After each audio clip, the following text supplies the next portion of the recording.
We're going to talk about today is precision medicine and how we enable precision medicine based on large-scale use of genomic data.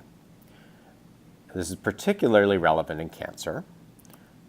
Just to take a step back, there are roughly 1.7 million new cancer cases diagnosed in America each year.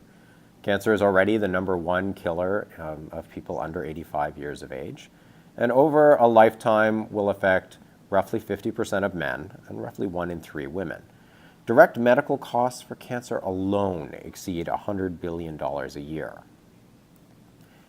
Now, cancer fundamentally is a genomic disease. It's a disease in which changes have occurred to the genome of cells, and that is driving irregular growth, uncontrolled growth, and proliferation. But it's not too much of a stretch to say that cancer, in fact, is thousands of diseases. The old paradigm of calling lung cancer one disease simply no longer applies once we start looking at a genomic level. This was recognized some time ago, and so we have begun moving towards a new paradigm in which each individual's cancer is treated as its own specific disease, a disease that can change even over the course of treatment, and where we really need to take a personalized approach, matching each patient in a precise and tailored manner with the therapies that are ideally suited to their particular genome. Now, to really make use of genomic information, what we need is the infrastructure. We need genomic infrastructure, and this raises a number of challenges in its own right, both ones of data quantity and data complexity. Genome files are enormous. A genome alone is roughly 3.2 billion base pairs, and if we're doing whole genome sequencing, the files at raw data level will exceed around 200 gigabytes. If we're looking at a patient and then their cancer, the normal and the cancer, and then at various points during treatment, you can easily end up with over a terabyte of data for a single patient. If we're looking into the not too distant future where we might have 1 million patients worth of data, you can imagine this easily exceeding an exabyte worth of data. The cost of sequencing has dropped incredibly quickly. We've gone from genome costing billions of dollars to costing under $5,000, and it's falling quickly. The flip side of that is that the cost to analyze the genome just keeps rising. As you have more and more data to compare to and more understanding of what you need to look for, you need increasingly sophisticated analytic approaches to approach looking at genomics. This is the motivating factor towards constructing a data commons, where we bring together data from around the country, from many labs, potentially thousands of labs that are sequencing tumors, perhaps on different machines, using different workflows, different pipelines, bringing that together, standardizing it, homogenizing it, and making it available to the community. And this is the organizing principle behind the National Cancer Institute's Genomic Data Commons. So next I want to show you the inner workings of a sample app or application that might one day be one of thousands of analytic tools capable of examining patient genomic data in the cloud and delivering clinically actionable information to patients and their physicians. Such a system might provide the very best and latest information from experts around the world, relying on the most up-to-date analytics. So in this app, each dot here is a patient. Specifically, it's 20,000 pieces of data about the current state of their cancer obtained using a genomic technique called RNA sequence. And we've analyzed these in over 400 dimensional space, and we're looking at the top 3 dimensions. We're looking at 2 very different types of cancer, lung adenocarcinoma and lung squamous cell carcinoma. These look very similar. They're both non-small cell lung carcinomas, and pathologists looking by classical pathology at a biopsy specimen under a microscope have a very difficult time telling these apart. The problem is that nowadays the treatment for these 2 types of cancer is very different.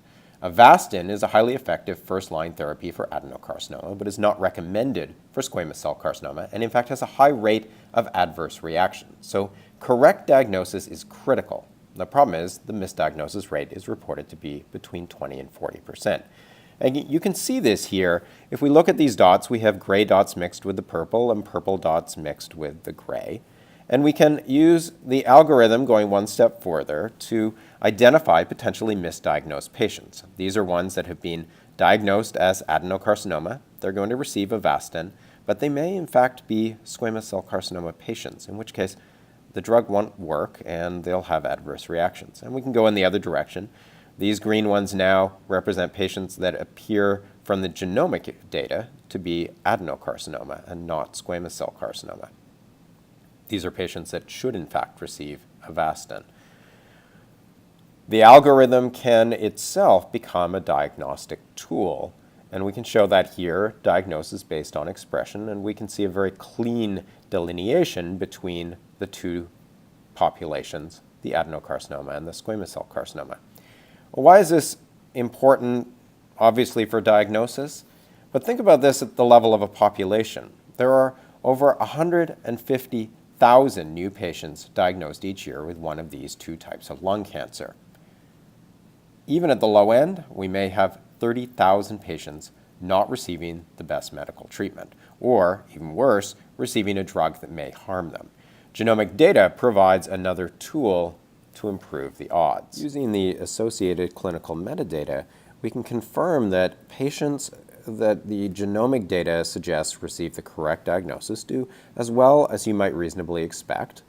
This is a survival curve, and the red and blue lines represent patients that the genomic data confirms the pathologist diagnosis.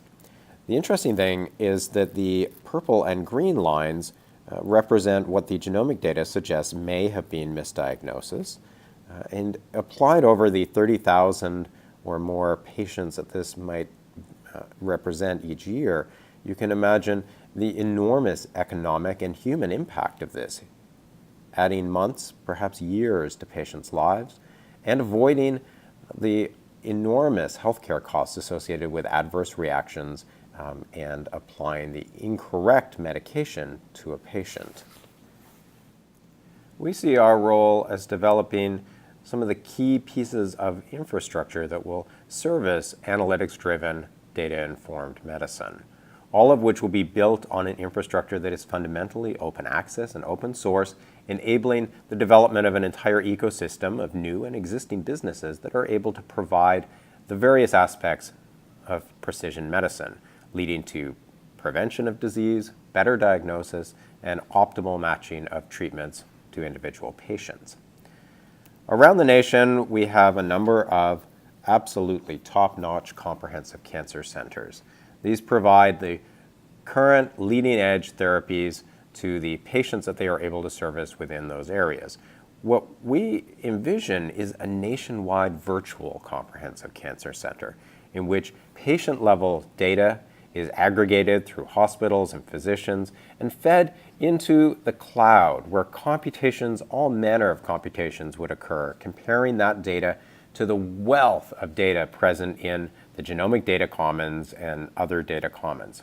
The output being continuously updated, data-driven analytics that will inform initially discovery, but down the road that really become the tools for diagnosis, determining prognosis, and matching optimal treatments.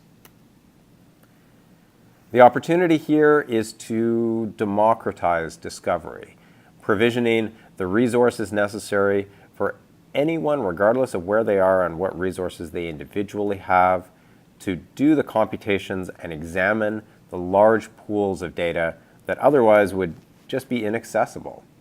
And to build the key infrastructure that down the road will serve for the analytics-informed precision medicine, providing this detailed level of clinically actionable information back to physicians and their patients.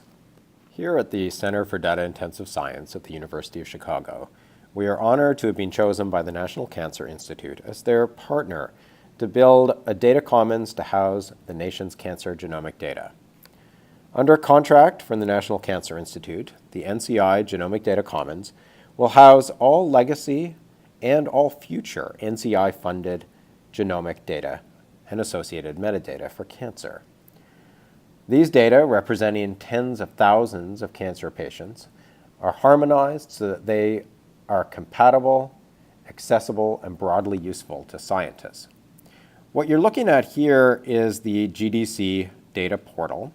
This would be one way that researchers would be able to come into the data, access it, compare it, and you can look across at the various types of data that are currently in the collection. And you can examine this by the site of origin. So for instance, for breast cancer, currently there are 1,100 patients worth of data, 53,616 files, totaling just under 71 terabytes of data. For lung cancer, we have two major studies from the Cancer Genome Atlas, each with over 500 patients, 26,000 files, and roughly 54 terabytes of data for each one. We can examine these also, interrogate these by the age of the patients, by the type of file, the site of origin, and an investigator looking at lung cancer could, for instance, begin to zoom in. They now have 52,000 files and just 107 terabytes of data currently in the system.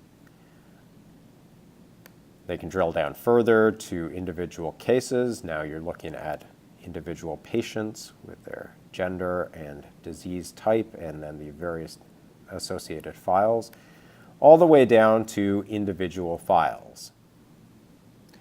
Breast cancer is another instance in which there's a compelling case to be made for genomics-informed precision medicine.